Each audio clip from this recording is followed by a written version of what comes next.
Assalamualaikum. Waalaikumsalam. Silakan masuk, Mbak. Iya, terima kasih Bu. Silakan duduk, Mbak. Iya.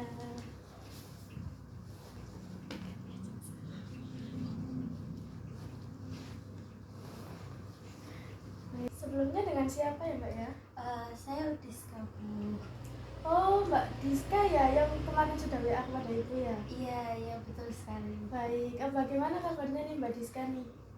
Alhamdulillah kabar saya hari ini baik sekali Bu. Alhamdulillah ya Mbak Diska ya. Mbak Diska tadi kesini sendirian apa sama teman? Saya sendiri Bu. Oh, sendiri. Habis dari mana nih Mbak Diska? Tadi saya habis pulang dari kuliah terus langsung ke sini. Oh, jadi langsung ya Mbak Diska ya? Iya. Kuliahnya jurusan apa Mbak Diska? Kuliah saya jurusan bimbingan dan konseling Bu. Oh, bimbingan dan konseling ya Mbak Diska. Iya. Semester berapa Mbak Diska? Sekarang saya semester 4 semester 5 Bu. Wah, di sini skripsian ya Mbak Diska ya. Iya Bu. Mbak Diska kesini pasti ada apa-apa nih ya. Iya betul sekali. Baik Mbak Diska, tujuannya kesini mau apa ya Mbak Diska? Baik, sebenarnya saya kesini tuh karena saya tuh ada permasalahan Bu yang sulit untuk saya selesaikan gitu. Maksudnya saya bingung harus cari solusi kemana gitu. Baik, kayak mau konseling gitu ya Mbak Diska ya. Iya betul sekali. Kan Mbak Diska nih jurusan bimbingan dan konseling ya. Menurut Mbak Diska, konseling itu apa Mbak Diska?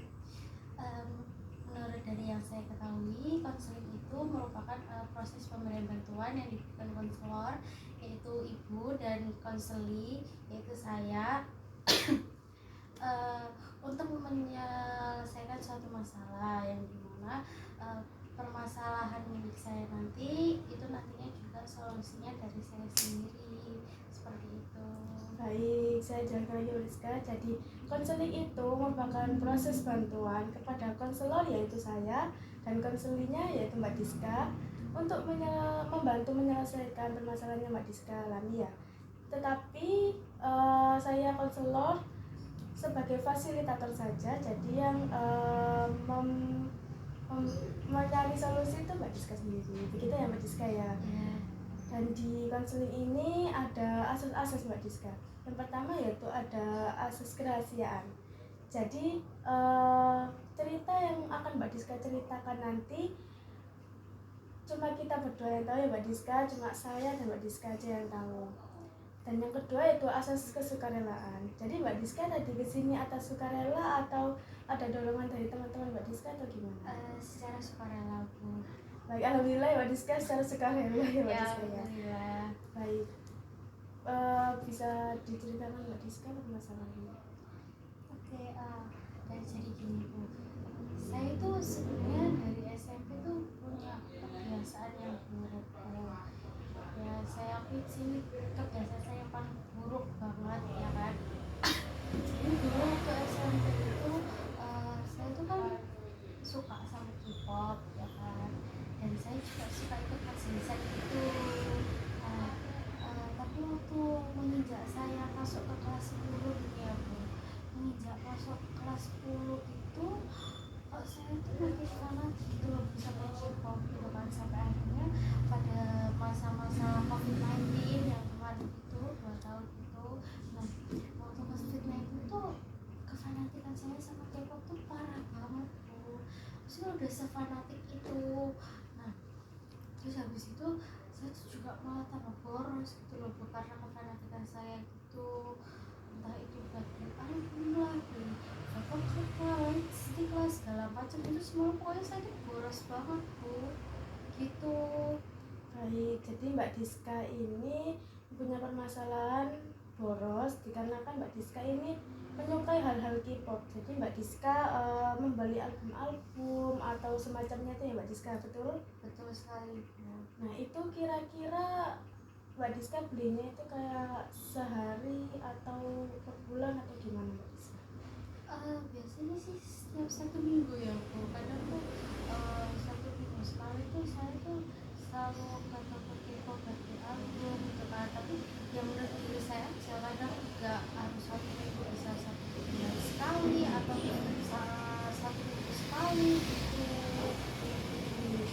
Berarti itu hobinya Mbak Diska gitu ya? Iya betul sekali. Dan apakah orang tua Mbak Diska tahu tentang hal itu? Tahu tahu orang tua saya tahu. Orang tuanya Mbak Diska kan tahu. Apakah orang tuanya Mbak Diska itu mendukung hal-hal yang Mbak Diska hobikan atau tidak? Kalau mendukung pastinya mendukung tuh kalau saya suka hal seperti itu. Tapi kalau untuk beli-belinya itu orang tua saya kurang mendukung seperti itu Bu. Baik. Orang tuanya Mbak Diska kurang mendukung dikarenakan kayak membuang uang gitu ya Mbak Diska, terlalu boros gitu ya Mbak Diska Iya ya. betul sekali. Berarti orang tuanya Mbak Diska ini antara mendukung sama tidak mendukung ya Mbak Diska ya. Iya betul sekali Bu. Nah kalau boleh tahu nih, eh, orang tuanya Mbak Diska mendukung itu dari sisi mana dan tidak mendukung itu dari sisi mana? Boleh diceritakan? Kalau dari sisi negatifnya ya pasti itu tuh sama-sama buang uang kan Bu, kayak ya beli album kan isinya cuma foto-foto doang kan, terus fotokan aja gitu kan, itu harganya kan bisa 600-an gitu ya, 600-700-an gitu. Nah itu tuh membuang uang banget gitu loh Bu. Nah terus kalau dari sisi positifnya itu ya saya bisa belajar bahasa asing dari hal itu, terus saya juga mungkin bisa belajar untuk berpaul. Nah itu yang didukung orang tua saya dari sisi positif dan negatifnya Bu. Baik, berarti Mbak Diska ini sepertinya punya hobi lain ya Mbak Diska ya, selain mengoleksi album, mengoleksi photocard, dan belajar-belajar bahasa asing gitu. Apakah benar Mbak Diska mempunyai hobi lain Mbak Diska? Iya betul sekali, saya ada hobi lain juga. Kalau boleh tahu apa Mbak Diska?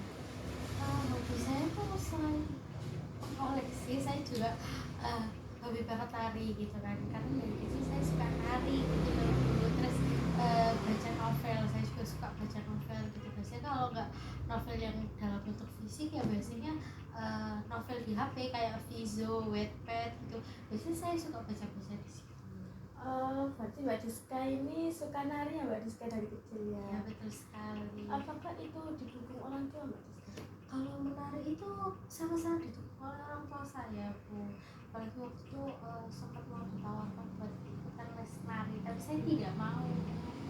Kalau boleh tahu kenapa Mbak Diska menolak itu? Kan orang tuanya Mbak Diska kan sangat-sangat mendukung gitu loh Mbak Diska. Karena ya, menurut saya tuh skill tari saya ini masih kurang. Terus di sisi itu pun saya juga merasa bahwa saya tuh sulit sekali untuk bergaul gitu loh Bu. Nah itu yang bikin saya menolak gitu. Baik, saya simpulkan ya Mbak Diska, permasalahan utamanya Mbak Diska yaitu Mbak Diska itu boros dikarenakan salah satu hobinya Mbak Diska itu mengoleksi album K-pop, dan juga hobinya Mbak Diska yaitu sering membaca. Jadi Mbak Diska itu kayak beli novel-novel untuk baca itu kan juga kayak boros juga gitu loh Mbak Diska, begitu ya. Iya betul sekali. Baik, menurut Mbak Diska nih, hal apa sih yang harus dilakukan Mbak Diska supaya Mbak Diska itu mengurangi boros itu dan memanage uangnya Mbak Diska itu bagaimana? Sebenarnya kalau untuk manage uang itu saya sudah pernah mencoba ya kan. Nah kadang itu juga saya tulis gitu kan. Ada juga saya pakai aplikasi yang di Play Store itu Bu. Saya download itu juga. Saya coba pakai itu tapi tetap aja Bu, kayak boros banget gitu loh Bu. Baik, Mbak Diska mencoba itu sekali atau beberapa kali? Sudah berulang-ulang kali sih Bu. Cuma tetap aja kayak gitu. Baik, jadi Mbak Diska itu sudah mencobanya berulang-ulang kali ya Mbak Diska ya? Iya Bu betul sekali. Dan kalau boleh tahu, apakah ada faktor lain dari keborosan Mbak Diska? Sebenarnya tuh saya boros tuh dan suka belanja itu sebenarnya karena saya tuh agak suntuk Bu di rumah Bu. Kayak di rumah tuh butuh refreshing gitu, cuman kan karena di rumah kan cuma ada saya gitu loh. Adik saya kan juga lagi mondok adik saya waktu itu juga dikirim kan ke pengasuh. Terus ditambah lagi sekarang kan adik saya kan mondok ya kan, jadi saya tuh nggak ada gunanya gitu loh.